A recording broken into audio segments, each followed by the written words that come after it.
Do you ever wonder, what does Jesus think of this big holiday bash we throw every year in his honor? There is one Christmas song I believe must bring a smile to his face, and it's one by Nat King Cole, and it has the line, "And so I'm offering this simple phrase for kids from 1 to 92, though it's been said many times, many ways, Merry Christmas to you." Can you imagine how great it'd be to feel like a kid when you're 92? To be drawing Social Security, getting all those senior citizens discounts, and to then have the wonder of a little child. Well, that is what Jesus wants for his followers. I've said this before. It is remarkable that Jesus never once does what we do and say to a child, "Now you grow up and act like an adult." But Jesus says to adults, unless you become as a child, you will not see the kingdom of heaven.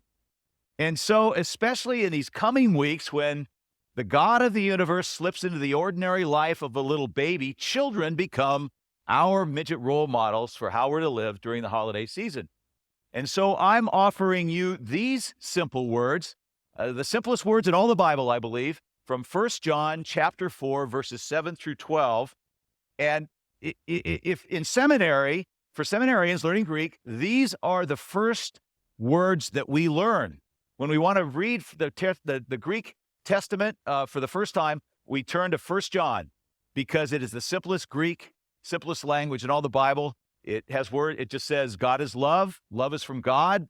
Love one another. See Dick run. Run, Dick, run. And if you have a child in your home who's learning to read, they can sound out these words in the English. Very simple. And yet these simple words contain the most profound mystery of all, the mystery of God's love for us. Let's look at 1 John 4, 7 through 12. Dear friends, let us love one another, for love comes from God. Everyone who loves has been born of God and knows God. Whoever does not love does not know God, because God is love. This is how God showed his love among us. He sent his one and only Son into the world that we might live through him. This is love, not that we loved God, but that he loved us and sent his Son as an atoning sacrifice for our sins.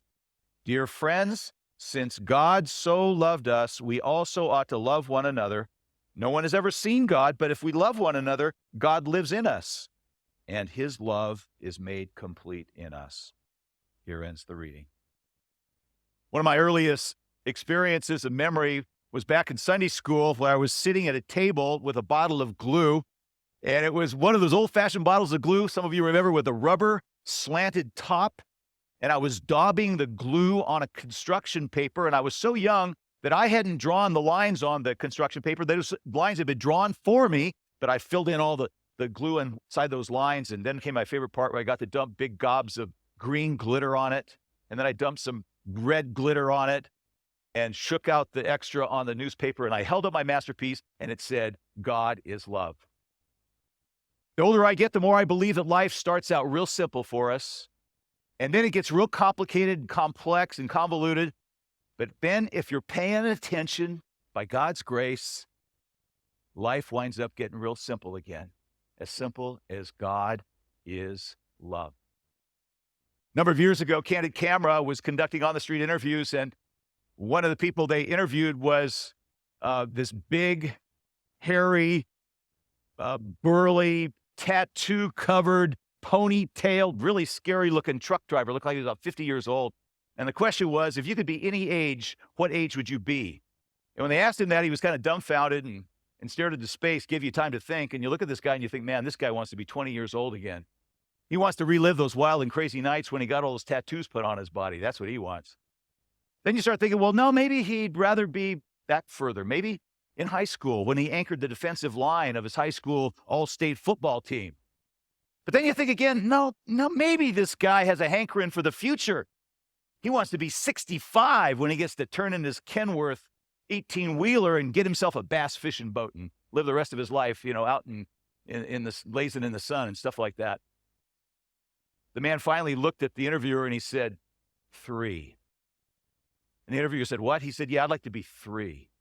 The interviewer said, why would you like to be 3 years old? He said, because when you're 3, you got no responsibilities.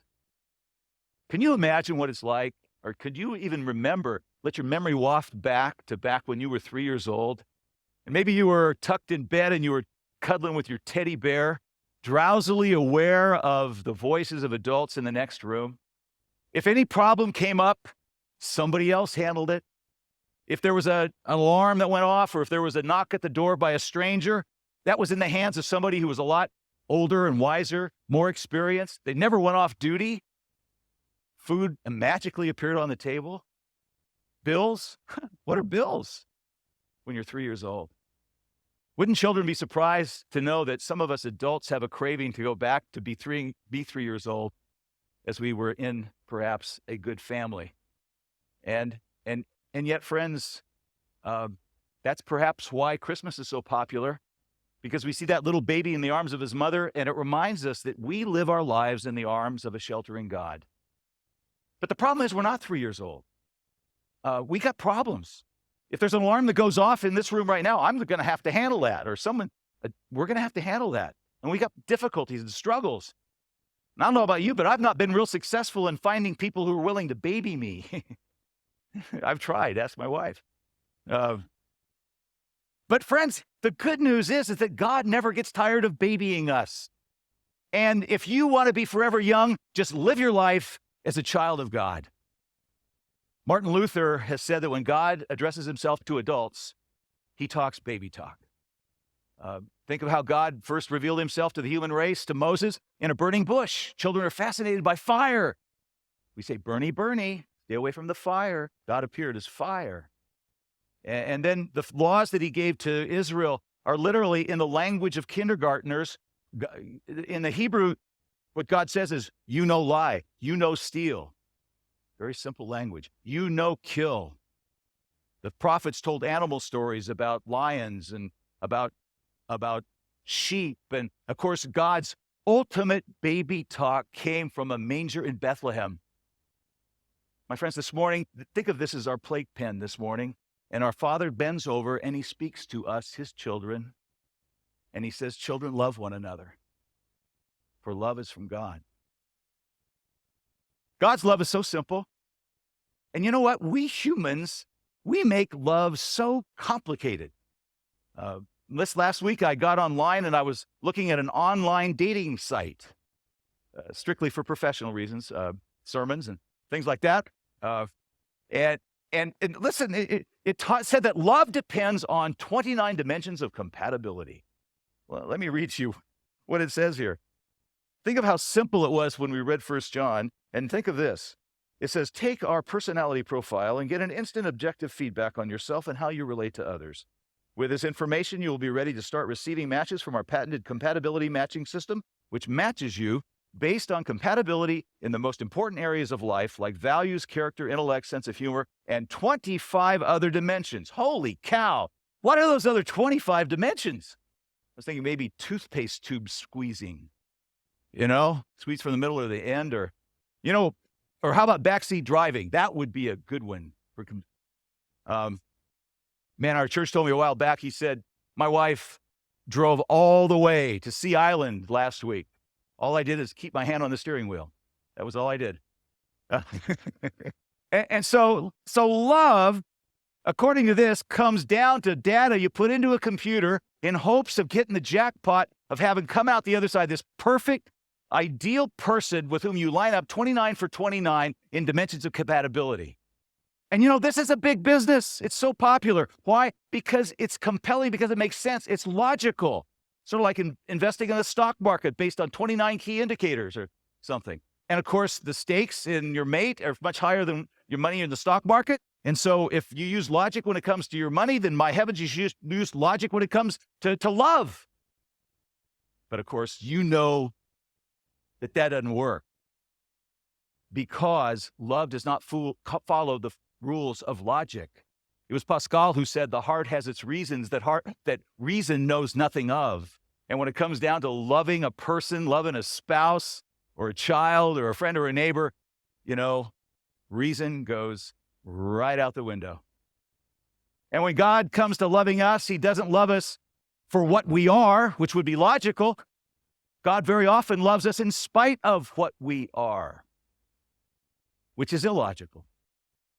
If you think that you're invited to this table this morning because of some superior virtue on your part, or because you have lined up 29 for 29 in compatibility with God, you'd better think again. We are loved by God in an illogical way in spite of our faults. You know, love really boils down to two kinds of loving. There is the natural, logical loving that loves lovely people and lovely things. And there is this illogical kind of loving that doesn't seek value, but it creates value in the thing it loves by its love. There are things that are loved because they're valuable, and there are other things that are valuable because they're loved. One of my favorite people I've ever known, Ian Pitt Watson, he's with the Lord, was one of my mentors early in my ministry. He opened the door for me to teach at Fuller Seminary, and just a great, great man of God. And he loved to tell a story about his youngest daughter, Rosemary, and her ragdoll. Rosemary was given her ragdoll when the family touched down on the airport in Australia, when they flew from Great Britain to Australia, where Ian was going to be teaching and doing pastoral work. And a lady who was a member of the welcoming committee brought this rag doll and gave it to little 3-year-old Rosemary. Well, Rosemary was so exhausted from that 14-hour flight that she couldn't even say thank you. But that night, her tears of exhaustion soaked into that rag doll. That night, she fell asleep with a rag doll right up against her face. And the next night, the tears were gone, but the rag doll wasn't. And the next night, and the next night, and the next month, and the next year. Now, every one of you knows what I'm talking about when I talk about the rag doll, because every family has its rag dolls. In the case of my wife, Becky, when she was a little girl, she had a little doll called Pitiful Pearl, which was this woebegone little doll that was just so miserable looking that it just tore your heart out. And I actually brought my rag doll with me. Here's my teddy bear that I had when I was a boy. And you can see its face is smushed sideways from me lying on top of it. I finally gave it up when I was 30, and no, I'm only kidding. But this is my rag doll that I had, and it's certainly worn. And of course, we know about Peanuts and Linus and his blanket. Every child has toys that are logically more valuable than a rag doll, but none of those is loved as much as the rag doll. Ian says as time went on, they had some real problems emerge because every day the rag doll became more rag and less doll.